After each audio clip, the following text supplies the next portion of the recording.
మాజీ మంత్రి కాకాని గోవర్ధన్ రెడ్డి తన క్యాంపు కార్యాలయంలో విలేకరుల సమావేశం నిర్వహించారు. ఈ సందర్భంగా ఆయన మాట్లాడుతూ విద్యుత్ ఛార్జీల పెంపునకు వ్యతిరేకంగా చేసిన ఆందోళన విజయవంతమైందని, మరి నెల్లూరు జిల్లాలో పోరుబాటు సక్సెస్ అవడానికి సహకరించిన నేతలు, ఇన్ఛార్జీలకు ధన్యవాదాలు తెలిపారు. పోలీసుల నిర్బంధాలు, అధికారుల అత్యుత్సాహాలను ఎదుర్కొని విజయవంతం చేశామని ఆయన పేర్కొన్నారు. తాను అవినీతి అక్రమాలకు పాల్పడలేదని, కాణిపాకంలో ప్రమాణం చేసే దమ్ము సోమిరెడ్డికి ఉందా అని ప్రశ్నించారు.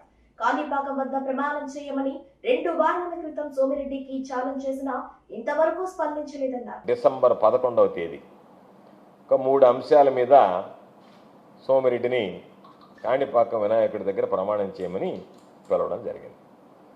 వాటిల్లో ఒకటి, అరబిందో వాళ్ళని 5 కోట్ల రూపాయలు నువ్వు అడిగినటువంటి మాట వాస్తవమా కాదా? అరబిందో వాళ్ళు నీ ఫోన్ ఎత్తకపోతే విజయసాయిరెడ్డికి నువ్వు ఫోన్ చేసినటువంటి మాట నిజమా కాదా? అది ఒక సబ్జెక్టు. రెండవది, పొదలకూరు లేఅవుట్లు ఏదైతే ఉన్నాయో బహుశా చాలా సందర్భాలలో ఇవన్నీ కాకాణి గోవర్ధన్ రెడ్డి బినామీ లేఅవుట్లు అని చెప్పి పదే చెప్పాడు. ఆ బినామీ లేఅవుట్ల మీద నువ్వెందుకు చర్యలు చేపట్టడం లేదు అని అంటే మరలా ఏం చెప్పాడు? ఆ బినామీ లేఅవుట్ల ద్వారా ప్రభుత్వానికి నేను ఆదాయం తెచ్చేటువంటి మార్గాన్ని అన్వేషించాను అని చెప్పాడు. నా బినామీ లేఅవుట్ల ద్వారా నాకు లేనటువంటి నష్టం నీకెందుకు అంత శ్రద్ధ అని అడిగితే దానికి సమాధానం చెప్పడం లేదు. అందుకని ఏం చెప్పాం? 2.5 కోట్లు సెట్ చేసుకున్నారు నువ్వు నీ కొడుకు, వాళ్ళ దగ్గర 2,50,00,000 డబ్బులు తీసుకున్నారు కాబట్టి దాని మీద నువ్వు ప్రమాణం చేస్తావనేది 2వ అంశం. మూడోది, ఇరిగేషన్ పనులకు సంబంధించి విజిలెన్స్ ఎంక్వైరీ పెడితే 50 లక్షల రూపాయలు పాపం అక్కడ ఉన్నటువంటి ఇరిగేషన్ అధికారులందరూ వసూలు చేస్తే 50 లక్షలు చాలు, నువ్వు 1 కోటి రూపాయలంటే ఇరిగేషన్ శాఖలో అధికారులు కొట్టుకున్నటువంటి మాట వాస్తవమా కాదా అనేటువంటిది 3వ అంశం. ఈ 3 అంశాలకు సంబంధించి నువ్వు కాణిపాక వినాయకుడి దగ్గర ప్రమాణం చేస్తావని చెప్పి డిసెంబర్ నెల 11వ తేదీ నేను బహిరంగంగా ఆయన కోరడం జరిగింది. దాదాపుగా ఈ రోజుకి 18 రోజులు అయ్యాయి. ఏమీ అతిగతి లేదు. మరలా ఒకసారి దాన్ని తప్పించుకోవడానికి అయ్యో ఈ అరబిందో వాళ్ళు నేనేదో చాటుమాటుగా డబ్బులు ఎడితే గోవర్ధన్ రెడ్డికి చెప్పారని చెప్పి వాళ్ళని పోయి మరలా ఒకసారి విజయవాడకి పోయి తిట్టొచ్చాడు. నువ్వు అడిగి వాళ్ళని పోయి తిడుతున్నావు. పాపం వాడు ఇవ్వలేదు బయట చెప్పారని చెప్పి నువ్వు అడిగిన మాట వాస్తవం కాదంటే నన్ను తిట్టిస్తుండవు. కాదు కదా చంద్రమోహన్, నన్ను తిట్టడం వాళ్ళని తిట్టించడం కాదు కదా. విషయం ఏంది? నువ్వు అడిగావా లేదా? దానికి సమాధానం చెప్పబోయానంటే దానికి సమాధానం చెప్పకుండా ఎంతసేపటికి వాళ్ళ నీళ్ళని తిట్టడం దేనికి? అందుకనే నేనేమంటానంటే చంద్రబాబు నాయుడు గారిని 2 సూచనలు నాకు. ఈసారి ఏదైనా సరే చంద్రమోహన్ ఒకవేళ వాళ్ళ దగ్గరికి వెళితే, ఏది అరబిందో వాళ్ళని తిట్టడానికి వెళితే, చంద్రమోహన్ బాగలేదు నీ క్రెడిబిలిటీ, ఒకసారి నువ్వు కాణిపాకం దాకా పోయి ఆ గోవర్ధన్ రెడ్డి చెప్పినట్టుగా ప్రమాణం చేసేసామని వచ్చేసి మాట్లాడని చెప్తే బాగుంటుంది. పద్ధతి అది. ఎందుకంటే నీకు ఆ మాట్లాడేటువంటి మాటలకు విలువ ఉంటుంది. అదేమీ లేకుండా నువ్వు నేరుగా ఇక్కడి నుంచి పోయి పాపం వాళ్ళని రోజు అదే పదేగా తిట్టడం, బ్లాక్మెయిల్ చేయడం బాగలేదు. అందుకని లేదా రెండోది, నేను ఇంకోటి కూడా చెప్తున్నా, నేను మాట చెప్పా, మరలా ఇంకో మాట కూడా చెప్తున్నా. ఒకటి, నేను కానీ నువ్వు ప్రమాణం చేస్తే నువ్వు నేరుగా దొంగతనం చేసి పట్టుబడ్డా సరే నేను నీ గురించి మాట్లాడనని చెప్పా. మరలా అదే మాట చెప్తున్నా. రెండో మాట చెప్తున్నా. ఈరోజు చంద్రబాబు నాయుడు గారికి చిత్తశుద్ధి ఉంటే ఎన్నికలకు ముందు నీ వాట్సాప్ కాల్ కూడా ఇప్పుడు మామూలుగా డీటెయిల్స్ వస్తాయి, ఎవరెవరికి ఫోన్ చేశారు. నీ వరకు నువ్వు అర్థం చేసుకో. నాకు చెప్పలేదు, మాకు చెప్పలేదు, ఎవరికి చెప్పలేదు. చంద్రమోహన్ రెడ్డి వ్యక్తిత్వం ఎట్లాంటిది అనడానికి నేను చెప్పినటువంటిది అవునా కాదా, నా మాట నిజమా, చంద్రమోహన్ నిజమా అనేటువంటిది తెలియాలి అంటే వాట్సాప్ కాల్ డేటా తీ. చంద్రమోహన్ ఫోన్ చేశాడా లేదా వాళ్ళకి, మాట్లాడా లేదా వాళ్ళతో, విజయసాయిరెడ్డి గారితో, అరబిందో వాళ్ళతో. ఇక్కడ అరబిందో వాళ్ళ అవినీతి పరులు దొంగతనాలు చేసేవాడివి, ఆ వాళ్ళకు నువ్వు ఫోన్ చేసేవాడి అప్పుడు నువ్వు దొంగలకు దొంగవనే కదా లెక్క. వాళ్ళందరినీ తిడుతున్నావు, వాళ్ళంతా అవినీతి పరులు దొంగతనాలు చేసేవాళ్ళని. నువ్వెవడు? కాబట్టి కాలయాపనొద్దు, స్ట్రైట్ అవే లేదు అయ్యా నేనేదో మామూలుగా చేశాను పొరపాటు అయిపోయిందంటే అదేనే చెప్పు. చేయలేదు అనుకుంటే చేయలేదని చెప్పు, ఏదో ఒకటి చెప్పు. చేసావా చేయలేదా? గమ్ముగా ఉంటే ఏమవుతుందంటే పట్టించుకోకుండా వదిలేస్తారంటే నేను నిన్ను విడిచిపెట్టను.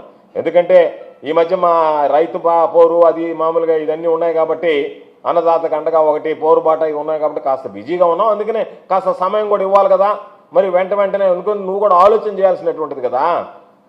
అందుకని ఆలోచన చేస్తున్నాడేమో. ఒకవేళ చేస్తే వినాయకుడి దగ్గర వచ్చేటువంటి నష్టం ఏంది, ఒకవేళ తీసుకున్నాము తిన్నాము తప్పే ఉందనేటువంటిది ఏమన్నా ఆలోచన చేస్తున్నాము, కింద మీద లేదా ఏదైనా జ్యోతిష్కుల్ని పండితుల్ని వాళ్ళు ఏమైనా సంప్రదిస్తున్నావు అని అనుకుని గమ్ముకున్నావు, సరేలేనని. అయినా కూడా నువ్వు రాకపోవడం అనేటువంటిది కరెక్ట్ కాదు. కాబట్టి నీకు సంబంధించినటువంటి దాంట్లో మన ఎవరో చెప్పారు, ఎవడో ఒకడు వస్తే అపాయింట్మెంట్కి, ముఖ్యమంత్రి అపాయింట్మెంట్కి డబ్బులు తీసుకుని వాడు ఎవడన్నా ఎమ్మెల్యే నేను చూడలే. కాబట్టి ఎన్ని వద్దు, నువ్వు అవినీతి అక్రమాలకు పాల్పడుతున్నావు, గ్రావెళ్ళు రోజు పేపర్లు వేస్తున్నావు, బూడిద, అదేవిధంగా ఇసుక, మట్టి, ఈరోజు సోరాయపాళెం దగ్గర నుంచి ఇసుక రీచుల్లో నుంచి పెండడం, వీటన్నిటితో పాటు ఉద్యోగుల బదిలీలు, నియామకాలు, లేఅవుట్ల కలెక్షన్లు ఇవన్నీ ఉన్నాయి.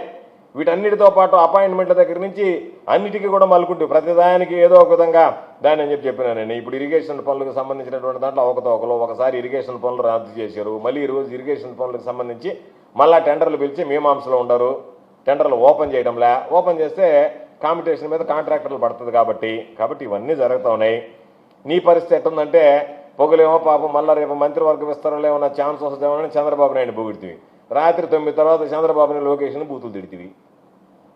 కాబట్టి నీ వ్యవహారం ఇవన్నీ సరిగ్గా లేవు. కాబట్టి మరలా పాపం నేనేమన్నా మర్చిపోయినామో, నీలాగా నాకు మతి మరుపు ఉందని నువ్వు అనుకుంటావేమోనని. నాకు మతి మరుపు ఏమీ లేదు చంద్రమోహన్, నువ్వు చేస్తావేమోనని ఎదురు చూసా.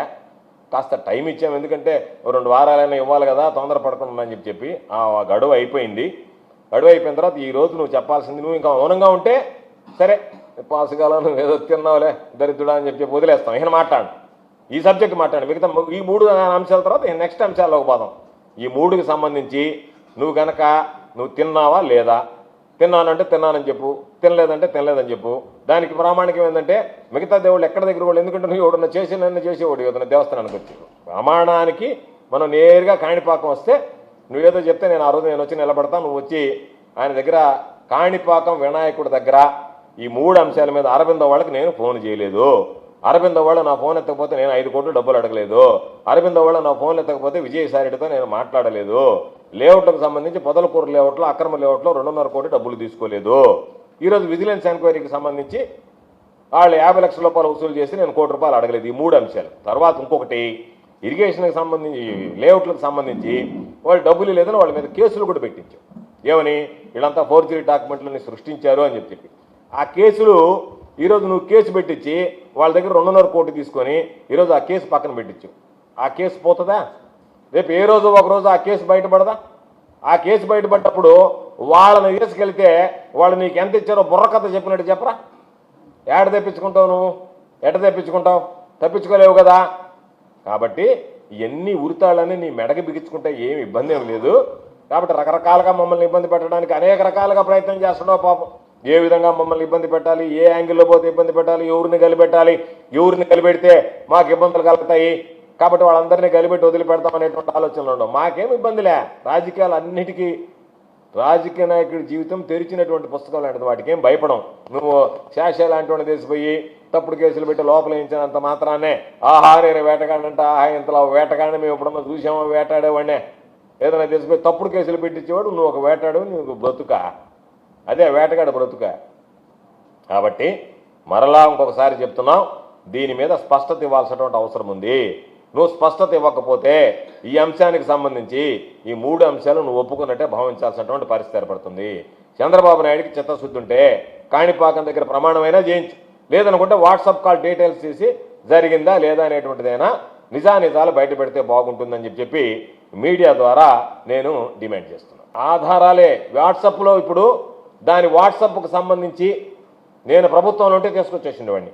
నేను లేను కదా, నేను చెప్తున్నాను కదా, మీరు దాని వాట్సాప్ కాల్ డీటెయిల్స్ తీసుకువ్వమనండి చంద్రమోహన్ రెడ్డిని. ఇప్పుడు నేను చెప్పేదానికి ఇచ్చేస్తే దాంట్లో లేదనుకో ఫోన్ చేసినట్టుగా నేనేం చెప్పా, నేరుగా దొంగతనం చేస్తా పట్టుబట్టా మాట్లాడని చెప్పా. ఒకటి. రెండోది, 50 లక్షల కోటికి సంబంధించి నేను సింపుల్గా చెప్తున్నా, నీ దగ్గర తీసుకున్నప్పుడు ఆడ కొట్లాట జరిగిందా లేదా ఇరిగేషన్ ఆఫీస్లో, రెండోది అదే ఆధారం. మూడోది, 2.5 కోట్ల రూపాయలు నువ్వు వాళ్ళ దగ్గర డబ్బులు తీసుకోకపోతే నువ్వు పెట్టినటువంటి పోలీస్ కేసు ఎందుకు ఆగిపోయింది? ఎందుకు ఆపేసావు పోలీస్ కేసు? అక్కడికి పోలీస్ కేసు పెట్టారు కదా, వాళ్ళంతా గోవర్ధన్ రెడ్డి బినామీలు, వాళ్ళ దగ్గర డాక్యుమెంట్ లేవు, వాటన్నిటి మీద నేను అన్నీ చేస్తానని చెప్పావు కదా. బినామీ లేఅవుట్ల మీద నువ్వు ఎందుకు గమ్మైపోవాల్సి వచ్చింది? నా బినామీ లేఅవుట్ల మీద, నాకు సంబంధించినటువంటి వాళ్ళ మీద. అంతకన్నా ఆధారం ఏం కావాలా?